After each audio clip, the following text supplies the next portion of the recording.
Trust is implicit in success. It's foundational. You can't have commercial success without trust. You can't be having engagements or relationships or dialogue with clients unless there is trust. You can't be visible with them. You can't be shortlisted. You can't be engaging with them. There isn't a silver bullet metric for trust. The best one is commercial success. There's no way you have commercial success without trust. They're not going to buy your products or services if they don't trust you. There's a difference between thought leaders and thought leadership. Individuals or companies are very good at promoting individuals as being voices in the market. But what the danger with that for me is that is can and often does end up being random acts of content generation. And whilst that blog or that video might be really good, what does it connect to? It's helping build a brand at a very low level. For me, what's really powerful is strategic thought leadership. So you're creating a big idea that's genuinely based on robust data to paint a picture of a market to really provide genuine insights. Marketing teams are being pushed really hard to deploy AI and to increase efficiencies and increase impact and increase speed to market. Right, all of those things are reasonable things to ask marketing to do if you're a company, and particularly if if the economic sentiment isn't as good as it might be. But there's no easy answer for all of these things. You've got to take a long, hard look at everything it is that you're doing and work out what could or should be done by a human and what needs to be done by a person. I think you need to keep a reasonable level of scrutiny about what goes out and make sure that you're not just automating and switching it off and not having that human interface. Well, hello everyone, and welcome back to the latest in the award-winning OnBase podcast series. I'm your host, Paul Gibson, and we always look for hot topics to discuss. So I'm really excited that today I'm talking with Joel Harrison, founder of B2B Marketing, who's with us today to discuss an interesting topic, trust by design and building authentic B2B influence through ABX and what we're all talking about today, AI. Joel, we go back many years, so I'm really excited to get into this with you. Thanks very much for coming on the show. Oh, Paul, it's great to see you. Thanks for inviting me. Always a pleasure to talk. Fantastic. So before we get into the topic, it's a really good one for today's podcast. Let's start with a simple question, Joel. Do you mind talking us through your journey to where you are today and what you're up to these days? Well, sure. Yeah. As we were discussing beforehand, I founded B2B Marketing, and sometimes it's easy to say b2bmarketing.net because what the company's built around is a website, web activities and lots of events and things like that. It started 22 years ago as a magazine, and when it's called B2B Marketing and it says it on the top of a magazine, that's easy to understand who you are and what you do. But that doesn't necessarily. The evolution to the digital realm creates that bit of confusion around that description. But we set out to basically, I set out as a journalist, as a magazine editor. We set out to try and elevate, celebrate, recognize B2B marketing as a discipline because it was ignored in the UK, certainly. And that's what we tried to do. We started our own business 20 years ago. I never wanted to be a business owner or an entrepreneur. It was definitely a reluctant one of both of those. All I wanted to do was be a good journalist. And then I've had to learn a lot of skills along the way as well as kind of business skills, and moved out of that comfort zone of being a magazine editor to being a kind of a conference presenter, conference producer, product leader, customer officer, all those kind of things now. Podcaster myself as well, analyst. Quite a journey. You've always got to keep reinventing yourself, particularly in this era. Yeah, really enjoying the opportunity now to kind of focus on the topic of trust, which is a really big one in B2B at the moment. Yeah, absolutely. It's obviously OnBase have partnered with yourselves since the early days, and it's lovely to see how things have evolved, and nice to have all the events back, right? During that horrible COVID time when we couldn't meet each other, it's nice to get back face to face with lots of people. Definitely. Yeah, it's lovely, and we always appreciate OnBase's support. Fantastic.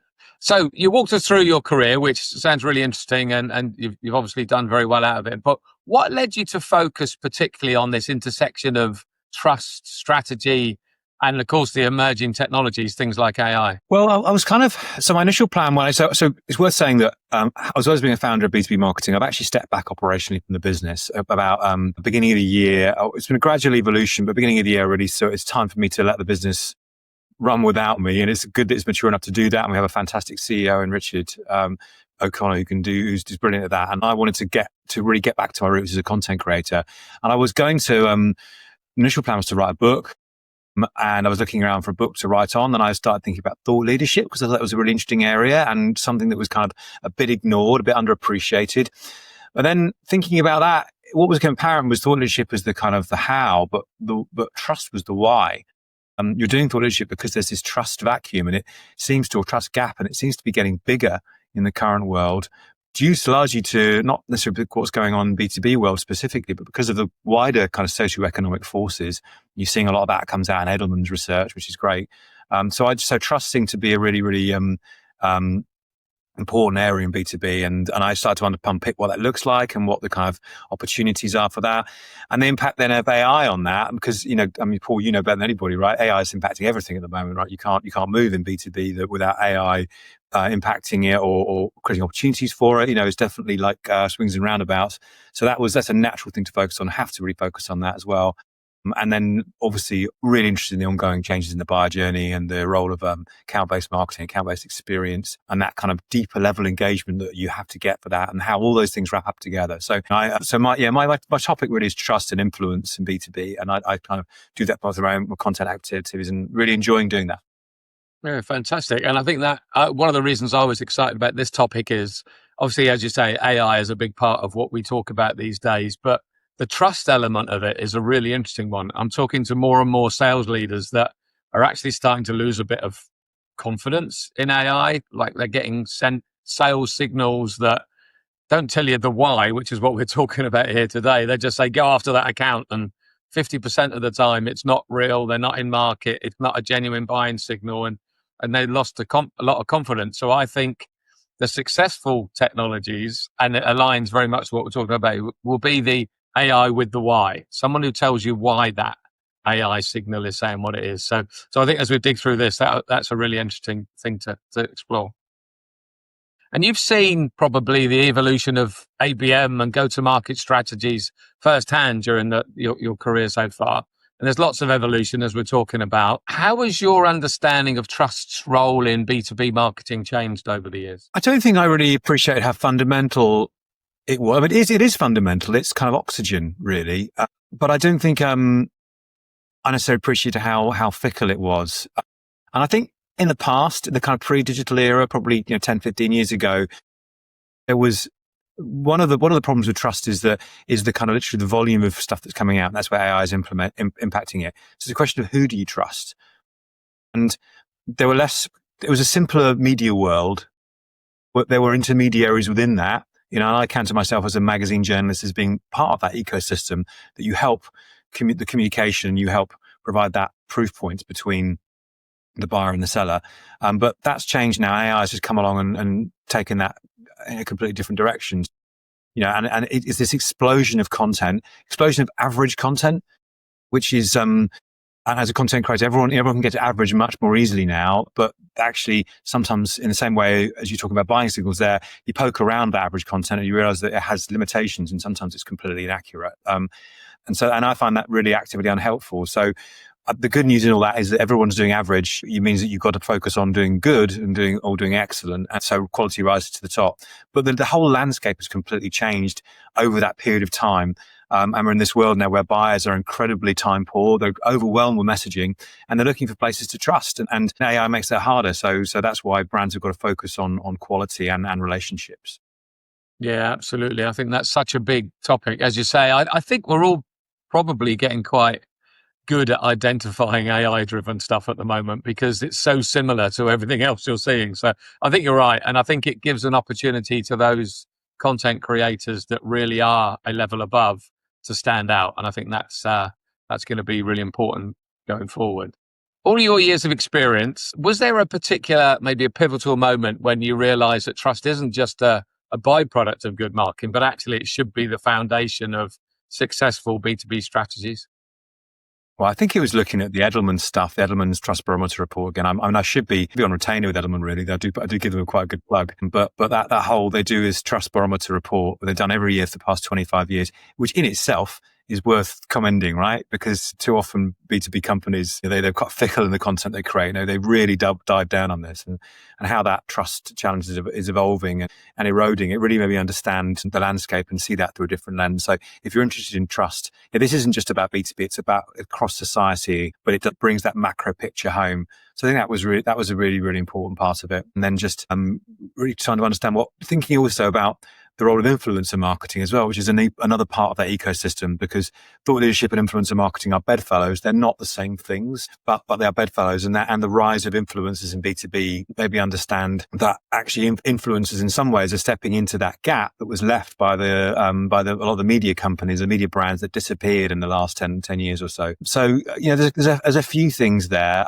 but I think the Edelman Trust Barometer provides a real anchor. Yeah. And anyone who hasn't read any of that, it's definitely worth getting time to do so. And maybe you will get a retainer fee for introducing all these people to it. When you look at it on the surface, trust seems like a soft concept, but I know you think it should be treated more as a measurable business driver. How do you think ABM, ABX strategies specifically build and leverage trust with target accounts? Well, you've got to have trust. Has got to be fundamental to working an account strategy, right? Because inherently, you're trying to build a relationship with them on multiple levels, or multiple stakeholders, multiple decision makers over a long period of time, particularly at the kind of more strategic, large ticket item end of ABM, but across the piece, it's inherent in all those areas, and that trust has got to be transferable and relatable to all those different members of the organization. And you're looking to build, typically, again, if you're talking about the more strategic end, it's very big ticket items, it's very long-term relationships, it's about renewal. So yeah, it's like it's foundational, it's fundamental.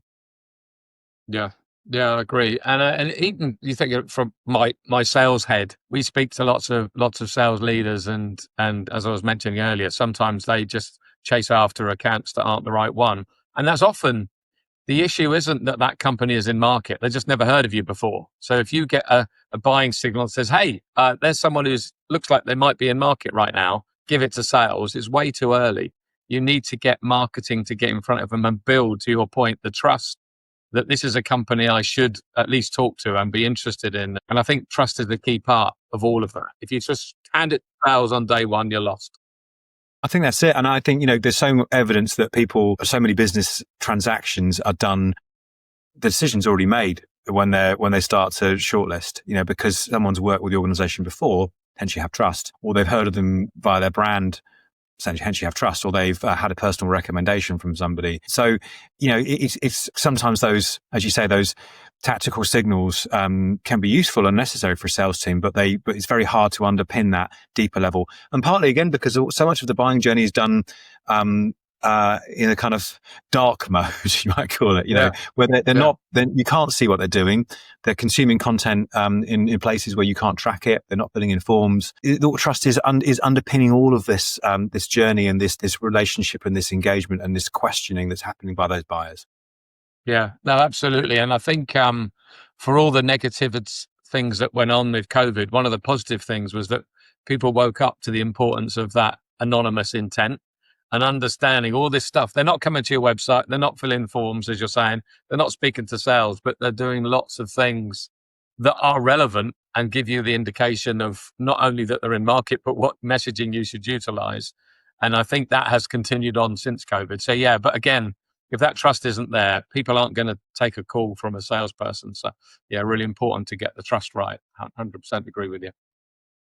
So I've myself heard a few horror stories over recent weeks, but Gen I is, like it or not, reshaping how we create content and engage prospects. What do you think the biggest trust challenge AI introduces to B2B marketing?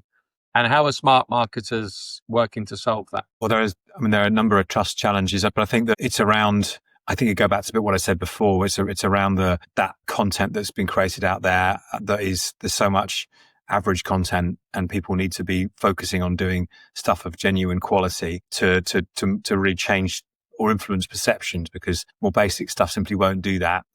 Creating content of authenticity is really critical. Things that we see that is very powerful in thought leadership, and we've seen it in across all aspects of B2B and complex selling is the role of influencers and thought leaders. And you're also having the role of avatars coming in there, which is really interesting. It's a great shortcut, but it's making people question what they're actually seeing and who is saying what to whom. And then you're getting other areas, particularly things like thought leadership, where we're starting to see things like synthetic data coming in. So ability to shortcut that difficult problem of creating really robust market research to underpin marketing or product-based decision making. And this has been kind of touted as a kind of a panacea by certain people, but it's very much an emerging technology and it needs to be treated with kid gloves. So there's a whole number of these things, a number of ways people create and then consume content that's impacting on trust and buying, across the whole journey. Yeah, and avatars is, I don't know, I can see the power of it, but there's still an important point where people have to speak to people and that personal interaction. I think we've got to be careful we don't lose that. I think agentic AI and all things like that are great at taking over the mundane, time-consuming, manual sorting data and identifying things. That's really good. I think once you start using AI to replace people, I think that's when it gets a bit scary. So good to have around, but hopefully we'll stay ahead of that one. Yeah, I guess it's always a balance between speed and quality of work, isn't it? Right? And I'm sure that agentic, I would hate for the person to say avoid AI because we've all got to be experimenting with it. We've all got to be testing stuff, but at the same time, cautiously at this point, we've got to watch over what's being produced, because the ability for it to hallucinate, the content I create, I use AI to create a lot of my content, but it's based on original source material. So the podcast that I create, the videos that I do, or data from the B2B Marketing Awards, for example, but there's still the ability within there for it to kind of misunderstand the prompts or hallucinate about what the findings might be, and just draw conclusions which are inaccurate or just a bit fanciful. So I think it still requires a human oversight. We can't just kind of press the button and walk away anymore. Yep. Agreed. Well, it's here for the long haul, so let's just see how it all evolves. You mentioned thought leadership, and that's a term that obviously gets thrown around a lot. But what does authentic thought leadership actually look like in today's B2B landscape, do you think? Authenticity is another one of those words that some people love and hate, right? But I think is really, really fundamental for brands and particularly for individuals. So I think that I'm more concerned with there's thought leaders. There's a difference between thought leaders and thought leadership. You often individuals or companies are very good at promoting individuals as being voices in the market. But what the danger with that for me is that is kind of can and often does end up being random acts of content generation. And whilst that blog or that video might be really good, what does it connect to? It's helping build a brand at a very low level. But for me, what's really powerful is strategic thought leadership. So you're creating a big idea that's genuinely based on robust data, whether that's market research or data such as what I know you guys at OnBase provide, to paint a picture of a market to really provide genuine insights. Often random blogs, quite often, you might say very often, they don't actually do that. So they're just one person's opinions or their ego or combination of the two. And that's not terrible, but it's not strategic. It's not what I prefer to focus on. What we're seeing in the B2B Marketing Awards entries is the broad breadth of campaigns where you've got one big idea that's executed over a long period of time. And it also operates across the funnel. So it's not just at the brand level, it's also a demand generation level. And it also then critically is applied and utilized at a sales engagement level as well. And often thought leadership is just treated as a brand activity and it doesn't really filter all the way down. But it's really critical that strategic thought leadership does do that.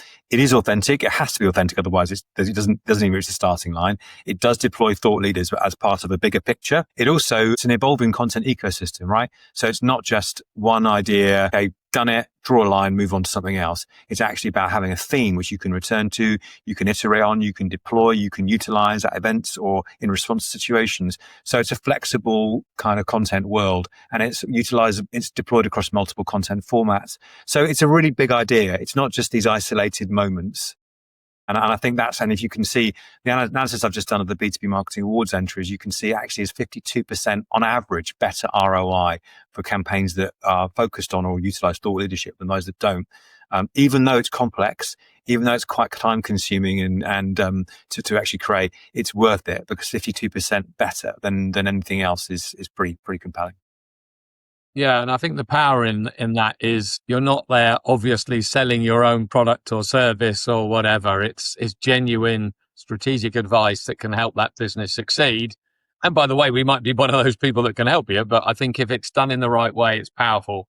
Otherwise, it just looks like another sales tool, right?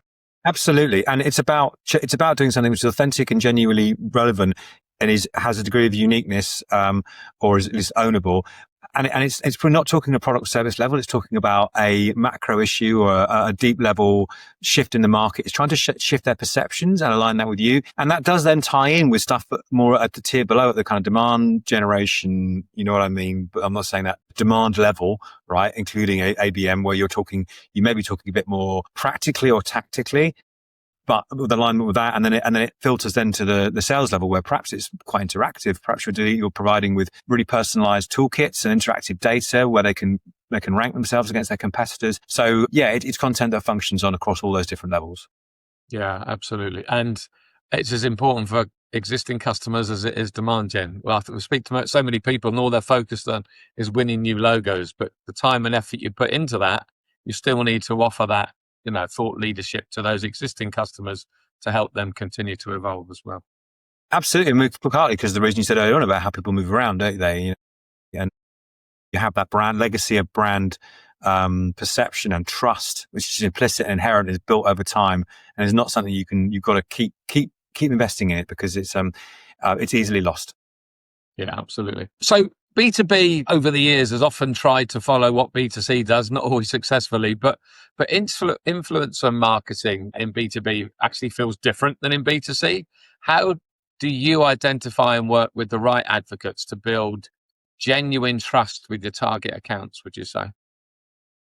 Well, I think it's you should be looking at well, the first thing is there's this crossover between influencer marketing and thought leadership, right? So you're probably going to have influencers who work in your organization, right? So they may be topic experts, they may be C-suite people, they may be rank and file members of the team. So they're advocates and influential people. So you should definitely be looking at them as a starting point, right? I think before you go and look at anybody external.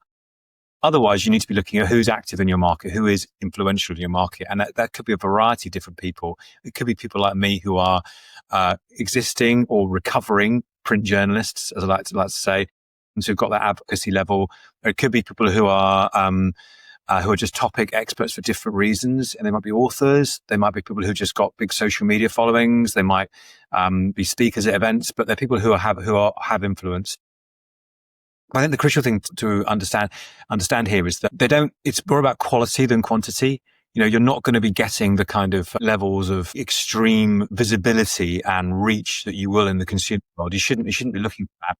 Micro influencers can be just as powerful. Sure, there are people with more reach than others in B2B, but you're likely to find people with micro influence that are compelling. They may not have their own audience in the way that that you kind of.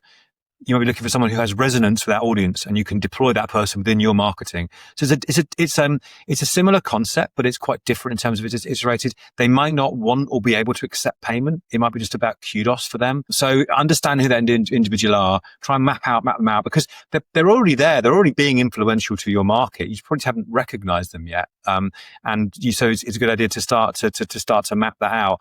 There are platforms you can use to do that. Like Analytica, I think it's called. But I really would recommend starting with the internal group before going kind of headlong into the external influencers, even though external influencers can be very, very powerful and a great next step. Yeah, and you'll often have a conversation with someone and think, well, that was a really great point.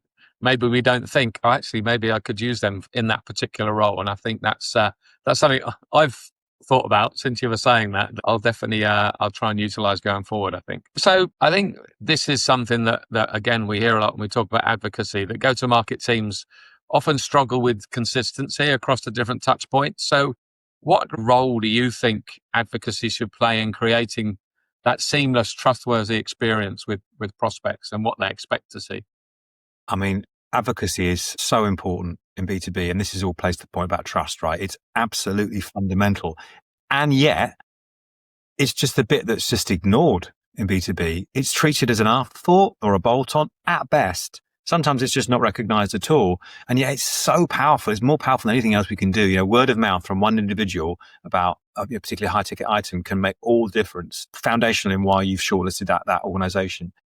So, what should we be doing? Well, there are the baseline things that seem to get done are things like NPS, and do that, but it's definitely not the kind of silver bullet in all of these things. Case studies are obviously really important. Again, they get treated like a bit of a kind of an afterthought. I think more progressive organizations tend to have situations where they're starting to bring their customers, they're trying to actively work with their customers and bring them into the fold and have customer groups. And therefore you're cultivating a sense of partnership, which then inevitably leads on to advocacy.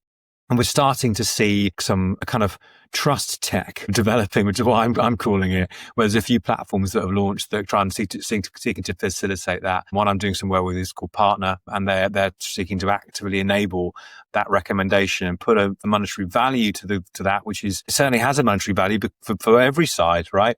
But there's others where they're doing it. Other platforms are providing pretty corralling the information better that's available, or working on a more kind of partnership basis or a consulting basis with companies. So it really, really should be used. There's no real simple answer about how to embed it, but I would say go and look at the advocacy, look at TrustTech, look at people like Partner, and see what's going on now. Yeah, great advice. And for listeners, and I'm sure there will be here who are maybe looking to build more trust through their ABX programs, haven't heard this podcast, what's the first change you think they should make to their current approach? Well, I think in terms of trust and ABX, I really think you've got to look at the extent to which you're embedding thought leadership within your program. I think it's absolutely fundamental. If you're looking at ABX as your core or only go-to-market strategy, thought leadership should be an absolutely critical component of that. So are you doing thought leadership? Is it genuine thought leadership, or are you doing content marketing that's supposed to look like thought leadership? Are you just talking about feeds and speeds, essentially? Or are you really seeking to build a unique position and communicate that across multiple different channels and deploy experts and influencers across it? Because if you're not doing it like that, and if you're not then deploying it down into your sales team as well, then you're not doing thought leadership. So for me, as I say, the data speaks for itself, 52% more effective than other forms of marketing. So and I also think that the other thing about account-based ABX or account-based marketing, Paul, is that what we looking at B2B marketing was the creative in B2B in ABX isn't as strong as other areas, right? We could have a separate podcast about why that is, but that's a fact, right? It comes across consistently. It's not a discipline which is where creative shines. So don't try and fight that. We should be leaning into something which is more shifts people's perceptions, because thought leadership should do that. It should change them and get their hearts, but it doesn't have to rely on creativity. So it's a perfect solution and a critical component, I would say, of ABX. Yeah, and I definitely think more people listening to this will be digging into that in more detail. We touched on the technology side of things. So how do you balance automation and AI efficiency with that human authenticity that the trust really needs? Within thought leadership or generally? Well, generally, really, we're trying to say that we want to be more authentic, we want to be more human, but we've got to utilize all these new technologies like AI and all that sort of stuff that's coming along. How do you think we best balance the two? I mean, it is a $64,000 question, right? Because marketing teams are being pushed really hard to deploy AI and to increase efficiencies and increase impact and increase speed to market, right? All of those things are reasonable things to ask marketing to do if you're a company, and particularly if if the economic sentiment isn't as good as it might be. So there's no easy answer for all of these things. You've got to take a long, hard look at everything it is that you're doing, and try and work out what could or should be done by a human and what needs to be done by a person. I think you need to keep a reasonable level, back to the point we said earlier on, keep a reasonable level of scrutiny about what goes out, and make sure that you're not just automating and switching it off, and not having that human interface. Beginning and the end, human curation is required. But I think that there's also an element of, as long as you're doing that, there's also, I think everyone implicitly understands that we're on a transformation, and that we need to expect AI to be playing a role in stuff. And there's a real latitude that will be offered to people. I'm not saying be cavalier, but I think it's better to be exploring these world and the opportunities than to be so scared by the challenges and the possible implications of you're not doing anything at all. Yeah, I think it's something we all have to grab hold of and work so that the best we can. So trust in the AI is going to be as important as everything else we're talking about today. So we spoke about earlier, this is a measurable thing if we do it right. And everyone wants instant results today. So what framework would you recommend for measuring trust building activities, especially when the ROI might not show up for months or quarters? And that we're talking about trust, but that's anything to do with ABM, right? Yeah, and this is a very tough question. There isn't really a very simple, simplistic framework for measuring trust. Trust is implicit in success, right? It's foundational. You can't have commercial success without trust, right? You can't be having engagements or relationships or dialogue with clients unless there is trust. You can't be visible with them. You can't be shortlisted. You can't be engaging with them. So there isn't a silver bullet metric for trust. I would think trust, the best one is commercial success, right? Because there's no way you have commercial success without trust, right? They're not going to buy your products or services if they don't trust you. So that's the best way to measure it. Other things kind of depend on who you are. It comes down to things like brand visibility and share of voice. Stuff like involvement at events. I mean, we're talking earlier on about events. I know demand-based, you do a lot of events as well. Events is an incredibly powerful way, particularly of shifting someone from that latent trust and not active participation into a place where you can actually have a dialogue with them, because they've come to an event, they've had FaceTime with you, you've demonstrated that value in a real world capacity. They've given you permission to talk to them. So I think event is almost it's a kind of like a tipping point in that kind of trust journey. Yeah, and I think you touched on it earlier, quality, not quantity. If what we're seeing through utilizing the trust and the advocacy and getting people that you really want to sell to who weren't engaging with you before, responding to emails, coming to your website, whereas before they weren't, there's your proof points that actually this advocacy is working. And we've got to think beyond, I want more leads, to actually, I want more engagement with the people that I really want to sell to. And I think that where this, it's that longer term view, which is not easy, especially I speak to lots of sales leaders and CMOs who've come from the B2C world where it's give me more leads. And it's a whole shift to actually, no, I want quality, not quantity. So yeah, I think something we talk about all the time. Yeah, I mean, the death of the MQL has been widely touted. And it still seems to be clinging on there because certain people find it an easy currency to work with. Yeah, absolutely. Absolutely. That's one we're going to be banging our head against the wall for a long time yet, I think. So when you've been involved in this, have you got a particular example you could share where you've seen thought leadership or advocacy dramatically shift the trust equation for a particular company? You don't have to name the company if you don't want to. Well, I think the best example of excellent use of thought leadership to develop trust is actually at a brand level is Capgemini, who do it phenomenally well, and they won the gold at the B2B Marketing Awards last year for that. And they really understand it; they really embrace it at a deep level. And the kind of campaign they did for the B2B Awards last year is excellent. They deployed it across multiple categories and territories, and it delivered phenomenally well for them. And they've been quite successful in terms of being shortlisted again in 2025. So as a brand, they're incredibly impressive. That's a brilliant example. And I think we all know Capgemini and are seeing all the great work that they're doing. So that's good. We sort of touched on this one, but you might be able to add to it because AI is that emerging technology and things like that are changing the way B2B companies build and maintain their trust. Any particular things you can think of that we should look ahead for? In terms of AI and how they and how emerging technologies are changing the way B2B companies are building and maintaining this trust. Well, again, like I'd say, I think there is this generation of TrustTech emerging. I think that I'd recommend referral. We're starting to see referral platforms emerge. As a partner is one I'm helping launch. There's also this whole influence economy world is kind of starting is building up, and you're getting platforms where you can actually identify influencers who work in B2B sectors. And so that's a great area that's exciting. And we're going to see much more of that. I think they've always been existed, but we're starting to see them. The thing about these platforms is you can actually identify them and then you can get a price for working with them as well, which is a good thing. It makes it quite transactional, but at the same time, it's a good way of understanding how you can utilize those technologies. And I think the last thing, again, I'd think about something like, this kind of perhaps slightly controversial area of synthetic data. Great thought leadership has to be based on data, whether it's market research or customer data or prospect data. And as I say, in this style of Sixth Sense provides.